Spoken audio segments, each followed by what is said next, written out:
শাহবাগের গণজাগরণ মঞ্চ বিভিন্ন সময়ে আলোচিত, সমালোচিত এবং বিতর্কিত একটি নাম।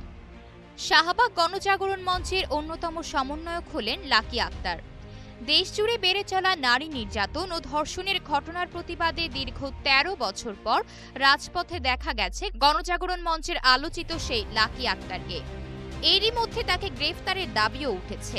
এমন পরিস্থিতিতে হঠাৎ খবর ছড়িয়েছে দুর্বৃত্তের হামলায় নিহত হয়েছেন ছাত্র ইউনিয়নের এই নেত্রী। কিন্তু সত্যিই কি তাই নাকি গুজব? ধর্ষণ বিরোধী আন্দোলনের সংগ্রামী কণ্ঠ লাকি আক্তার নিহত।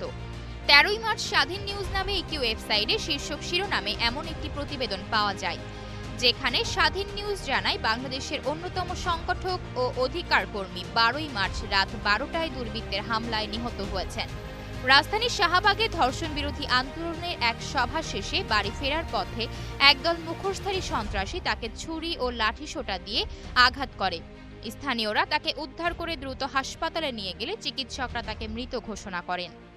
এরপরেই লাকি আক্তারের নিহত হওয়ার ঘটনাটি সামাজিক যোগাযোগ মাধ্যম ফেসবুকে ছড়িয়ে পড়ে, আর এই বিষয়টি নজরে আসে ফ্যাক্ট চেকিং প্রতিষ্ঠান রিউমার স্ক্যানারের।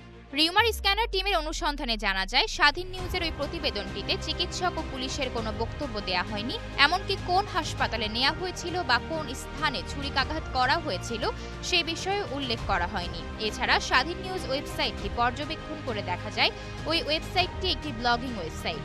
রিউমার স্ক্যানার আরও জানায়, ধর্ষণ বিরোধী আন্দোলনে আন্দোলনকারী লাকি আক্তারের মৃত্যুর দাবিটি সঠিক নয়, বরং কোনো তথ্য প্রমাণ ছাড়াই আলোচিত দাবিটি সামাজিক যোগাযোগ মাধ্যমে প্রচার করা হচ্ছে।